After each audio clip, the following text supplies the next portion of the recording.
So here we are back in the kitchens at Edible Canada here on Granville Island in Vancouver, British Columbia, Canada, and going to be putting the dish together for all the ingredients that we picked up in the market yesterday. And so we've picked up some great local sweet corn just at the peak of the end of the harvest here.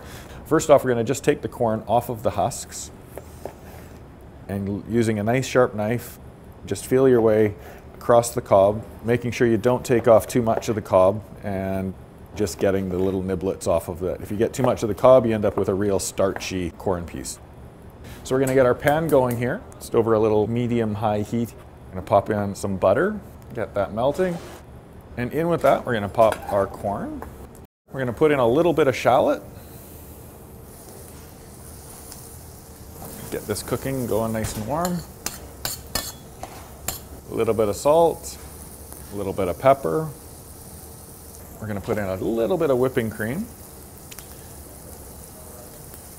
We're going to bring this up to a nice hefty simmer, low boil.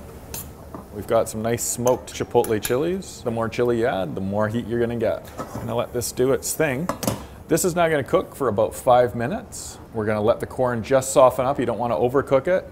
Once you've got to that 5-minute point, you're going to take it off the heat and put it through a food processor and puree it into a creamed corn style. So we're going to leave this now and just let it do its thing over a medium heat. So for the next component of the dish, we're going to make a little bit of a chorizo sausage saute in some oil. So one, we want 2 components to this. We want some crispy chorizo sausage, but we also want the oil that's going to come off the chorizo that's going to give it some great flavor and a great presentation to the dish. So we're going to take some Spanish chorizo. This comes from Oyama sausage right here in Granville Island. Not worrying too much about the skin because that skin's going to crisp up and actually give us that really nice crispy sausage. Medium-high heat. We're going to take our sausage and fire right in there. And normally if you were just using it as a pasta dish or whatever, you wouldn't add any more oil to this. The sausage itself will actually kick out a fair bit of oil. But because we want an oil component to this to use for part of our plating, we're actually going to add a little bit of olive oil to this. And we want this chorizo sausage to actually flavor this oil. And you can see how the oil is already turning that nice orange color.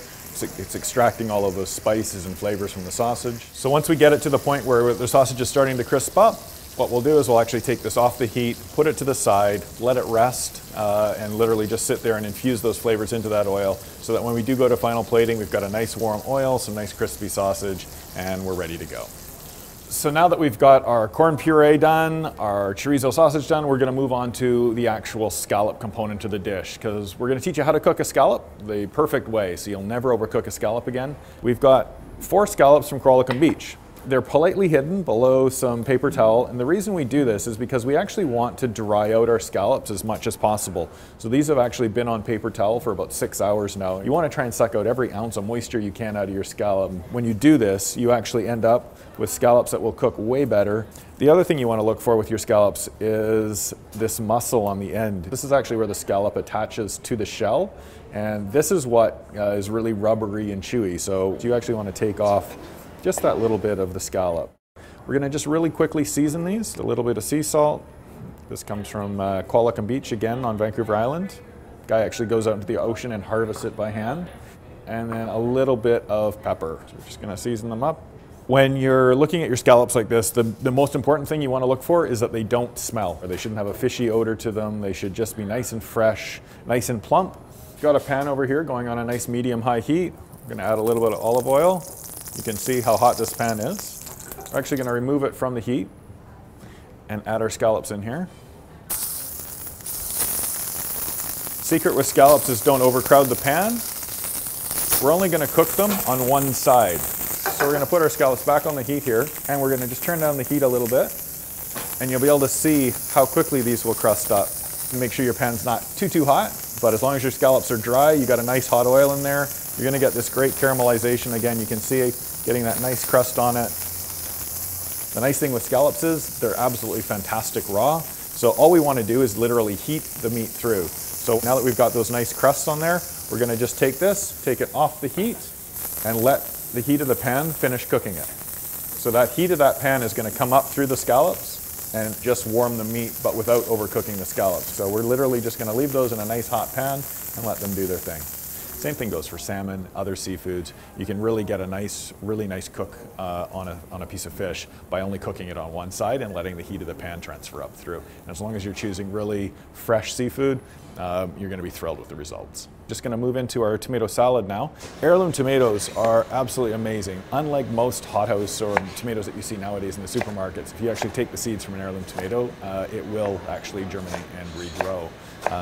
Huge flavor. You've got all these amazing colors and styles and shapes and textures. This is a real simple salad. So all we're going to do is put in a little bit of chopped cilantro or coriander. Plays off the chili, very traditional sort of Mexican style flavors.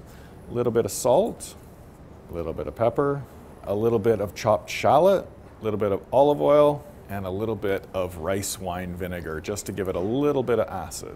Then give it a quick stir. And then most importantly, a quick taste to make sure we got all our flavors right. The rice wine vinegar, the shallots, salt and the pepper, make sure everything's working, and you're good to go. And so we're back now with our creamed corn, and so we've obviously finished the cooking process and pureed it. You can see the nice consistency that it's come to, just bringing it back up to temperature. And again, same thing with the salad, you just want to grab a little taste, make sure everything's tasting right. Tastes pretty good. As long as you don't want to add some more chili into this or anything else, you'll be good to go. So our first component that's going to go into the dish will be the sweet corn puree. Take a scoop of this and run it down the center of our plate and create a nice little bed for our scallops to live on. Next, we're going to take some of our nice crispy chorizo and we're just going to pop this right in the middle of our corn. This is just creating a bed of where we're going to place our scallops. Next, we're going to take our scallops, and as you can see, we've got that nice caramelization on one side, nice and perfectly cooked through. So we're just going to take our scallops and place them on the top here.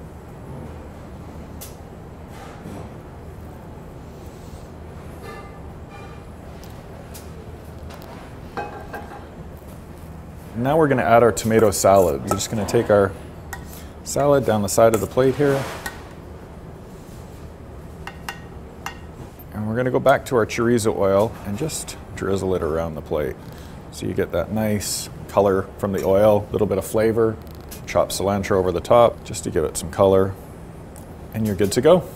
Again, this is the Qualicum-based scallops with Oyama chorizo, heirloom tomato salad, and creamed sweet corn from the Fraser Valley. A true example of what market-inspired cooking is from Granville Island Public Market here in Vancouver, British Columbia, Canada, and here in the kitchens of Edible Canada Bistro in the public market.